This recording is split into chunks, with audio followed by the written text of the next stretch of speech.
gueules, RMC, rmc.fr, le 32-16 pour être avec les GG, bien sûr. Olivier et moi, on vous attend demain. Le petit rappel du rendez-vous, demain au 31e Salon du Livre de Cosne-sur-Loire, c'est dans la Nièvre. À partir de 9h30, nous serons devant la mairie, sur la place Jacques Huyghe des Étages. J'ai pas regardé la météo. Toute la journée. Il pleut pas. Il pleut pas. Bon, c'est bien. Donc on vous attend à Cosne-sur-Loire pour parler des GG et du livre Les Secrets des Grandes Gueules de Michel Thomas, nos éditions de l'Archipel, livre dans lequel vous retrouvez les portraits de toutes les grandes gueules. Donc rendez-vous demain matin à partir de 9h30 du côté de Cosne-sur-Loire, dans la Nièvre.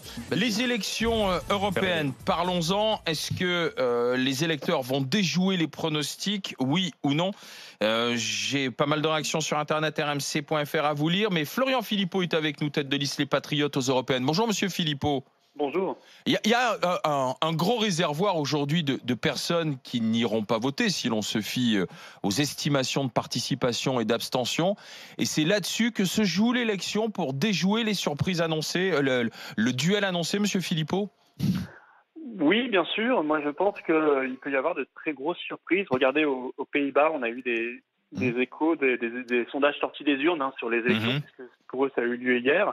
Et les sondages sortis des urnes montrent que ça n'est pas du tout ce qui était prévu, apparemment qui s'est réalisé. Donc c'est bien, c'est quand même... D'ailleurs, ce sont plutôt les pro-européens qui ont progressé aux Pays-Bas. Ça, c'est une mauvaise nouvelle pour vous, Monsieur Philippot. Non, si vous voulez, le parti qui s'est effondré n'est pas du tout un allié des Patriotes. C'est un parti qui, d'ailleurs, ne veut pas sortir de l'Union européenne, qui est un allié du Rassemblement national et qui est passé de 13 à 4%. Donc moi, je ne me sens pas concerné. En revanche, le mouvement qui veut sortir de l'Union européenne, lui, a fait 11% apparemment. Mais en tout cas, le signe de cela, c'est que les gens ont un libre arbitre. Et ça, c'est plutôt une bonne chose. Et ils ne se laissent pas avoir par des scénarios. En France, il est évident que le duel Macron-Rassemblement national, Macron-Le Pen, a été écrit à l'Élysée. Oh, mais comment motiver les électeurs français à se déplacer, Monsieur Philippot ? Notamment les jeunes. Pardon ? Comment motiver les électeurs à aller se déplacer, et notamment les jeunes, dimanche alors ? Mais moi, je dis à tout le monde, aux jeunes et aux moins jeunes, de voter avec leur cœur. C'est une élection proportionnelle à un tour. À partir de 5%, vous aurez des eurodéputés pour vous défendre et défendre vos idées au Parlement européen. Et moi, je leur dis, ma liste est celle qui est la mieux placée pour porter un message unique, qui est la sortie claire, nette, précise de la France de l'Union européenne. Et je crois avoir démontré pendant cette campagne que toutes les promesses qui sont faites, que ce soit sur le pouvoir d'achat, sur la maîtrise de l'immigration, sur une vraie société écologique, sur le retour de la démocratie réelle, ne sont pas réalisables dans l'Union européenne et que toutes les promesses de réforme interne de l'Union européenne, de réforme intérieure, sont des chimères, qu'on ne peut pas la réformer. Et donc, moi, je leur propose quelque chose de clair et je leur dis de parler avec leur cœur, avec leur patriotisme, leur amour de la France. Et ma liste Patriotes et Gilets jaunes, elle est là pour ça. Voilà. Excusez-moi, Monsieur Philippot, bonjour. C'est le scénario écrit par Macron, c'est pas très intéressant. Un scénario écrit par Macron, ça vise à le faire réélire en 2022. Alors, Rose Améziane. Monsieur Philippot, bonjour. Si les autres partis ne sont pas en capacité de faire respecter leurs promesses, lesquelles, les vôtres, quelles sont celles que vous pouvez faire respecter ? Ça me paraît quand même un peu aberrant que vous soyez en capacité. Et avec quel jeu d'alliance vous pouvez faire passer vos idées ? Expliquez-nous comment vous comptez faire.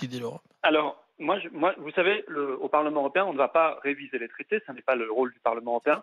C'est déjà bien de le dire, oui. C'est pas moi qui vais faire sortir la France de l'Union européenne. Je ne vais pas du tout dire cela, je n'ai jamais dit ça. Mais dans la manière dont vous présentez les choses, c'est que vous faites croire que vous allez pouvoir faire sortir la France. Même dans ce que vous venez de nous dire encore ce matin, vous faites croire aux Français qui vont pouvoir sortir de l'Europe. Allez-y. Alors je vais vous expliquer. Nous avons un allié qui s'appelle Nigel Farage, qui appelle d'ailleurs à voter pour ma liste Patriotes et Gilets jaunes. Je le remercie. Apparemment, il a triomphé dans les urnes hier avec son Brexit parti. Nigel Farage, il était rentré au Parlement européen, lui, en 1999. Il s'est toujours tenu à une ligne claire qui était celle de faire sortir son pays de l'Union européenne pour lui rendre sa liberté. Et il l'a porté. Et là, il a rendu l'argent. Européen. Et il a fini par gagner parce qu'il a bousculé les consciences, il a fait progresser le débat. En parallèle, évidemment, on est pragmatique. Vous savez, moi, dans la dernière mandature, j'ai fait voter un amendement qui interdit l'épandage des pesticides près des écoles, près des EHPAD, près des maternités. J'en suis très heureux. Donc on est pragmatique, on essaie de bloquer les mauvaises choses de l'Union européenne et de faire progresser de belles idées. Mais l'objectif politique, il doit être là. Et il doit être tenace, il ne doit pas varier tous les 3 matins en fonction des sondages. Mais en même temps, M. Philippot, moi ce que je vous propose, si vous êtes élu, et ce que je vous souhaite, c'est de démissionner immédiatement, parce que la symbolique sera très forte pour prouver que vous refusez cette Europe. Ce serait pas très respectueux des électeurs. Mais oui, non, mais vous voulez sortir de l'Europe, donc symboliquement, ça sera perçu comme une authenticité de vos idées, quoi, de dire voilà, je suis élu, mais je refuse cette Europe et je démissionne. Monsieur Philippot. Oui, de toute façon, vous savez. Mais oui, et je refuse l'argent de cette Europe que je ne veux pas.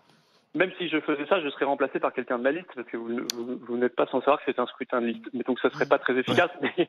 Mais surtout, moi, ce que je dis, c'est que si l'Union européenne devait disparaître dans les 5 ans et que donc les mandats devaient être plus courts, j'en serais extrêmement ravi, parce que je pense qu'il faut libérer notre pays.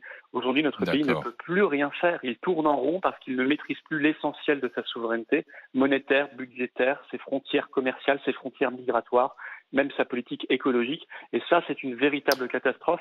Si on veut être une vraie démocratie efficace, il faut être en dehors de cette prison.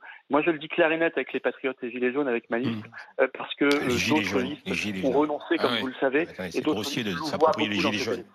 Merci Monsieur Philippot, merci d'avoir été avec nous. Je vous lis quelques réactions qui sont arrivées sur Internet. Jaillet qui est sévère, il dit « Pensez-vous que le débat d'hier soir donne envie d'aller voter ? J'avais un spectacle, moi, devant la télé, sans respect de qui que ce soit, sans proposer des choses concrètes et surtout du mécanisme pour nous expliquer comment ça va se passer. Les citoyens, ils sont constamment dans la critique des autres, mais pas dans la construction de chacun. » Mais comment veux-tu que des gens qui sont très proches les uns des autres puissent arriver à se distinguer pour exister sur le plan individuel? Et je rappelle une chose encore, moi qui quand même, je sens quelque chose qui monte en Europe, mais partout, c'est-à-dire que jamais on trouvera un candidat qui est 100% en accord avec ce qu'on pense soi-même. C'est impossible. Quand on doit choisir un candidat, quand on doit choisir une liste, il faut accepter un certain nombre de frustrations.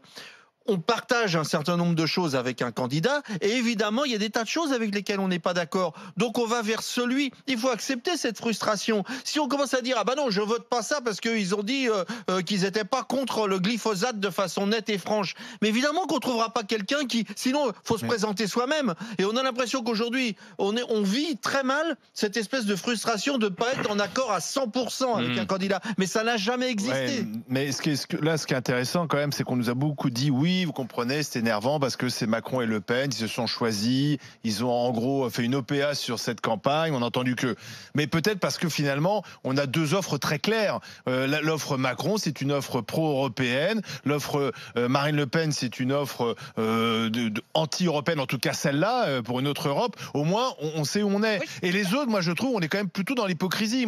Raphaël Glucksmann, il est soutenu par le Parti Socialiste, qui est depuis des années quasiment au pouvoir de cette Europe. Bellamy, il est soutenu par la droite qui a le pouvoir en Europe. Monsieur Juncker est un ami des amis de Bellamy. Donc c'est là où il y a quand même un peu d'hypocrisie. Moi je trouve ceux qui sont peut-être les plus clairs, c'est peut-être effectivement Loiseau et Bardella et Philippot et Asselineau, ceux qui ont un vrai projet, après on est d'accord ou pas, plutôt que le ventre mou de cette campagne, des Bellamy, des Glucksmann qui nous disent des choses très intéressantes, disant ça va pas, etc. Mais enfin depuis des années, ils avaient les moyens de changer les choses avec leurs amis. Ils ne l'ont pas fait. Tout ce qui ne va pas aujourd'hui, c'est leur bilan.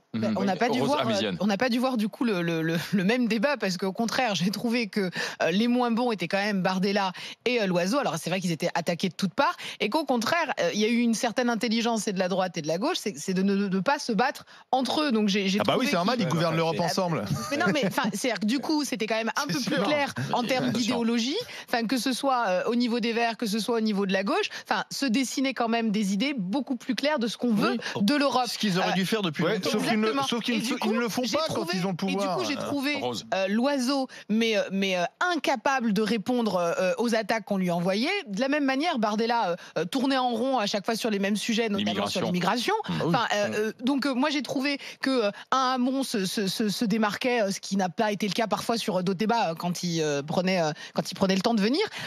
Donc moi, j'ai plutôt même, à titre personnel, ça a même fait bouger aussi un petit peu mon vote. Donc, vous trouvez pas Pardon ? Vous trouvez pas qu'on a l'impression d'élire le meilleur acteur, quoi, qu'il n'y a pas de fond? Que tout est lié à des petites phrases, attitude. Non, mais des phrases, il y en a parce qu'on est dans la culture du buzz, donc forcément, il y a des parce qu'on fait des débats à 11 et que c'est pas facile de sortir à 11. Je suis persuadé que quand un candidat sortit une petite phrase, qu'il est préparé ou pas, qui fait le buzz dans les médias, il se dit tiens, c'est bon pour moi. Tu peux pas résumer la politique. C'est pas ça la politique. Non mais Mourad, tu peux pas résumer la politique. Ils veulent s'en mettre plein les poches et c'est des acteurs. C'est des acteurs. C'est pas vrai. Ça les intéresse pas. Non mais ça les intéresse pas. Non mais tu peux pas dire ça. C'est moi qui ai une mauvaise idée. Je m'en excuse. Non mais donc tu voudrais qu'ils ne soient pas payés. On a des députés qu'on ne paye pas quoi en fait. Je suis ta logique.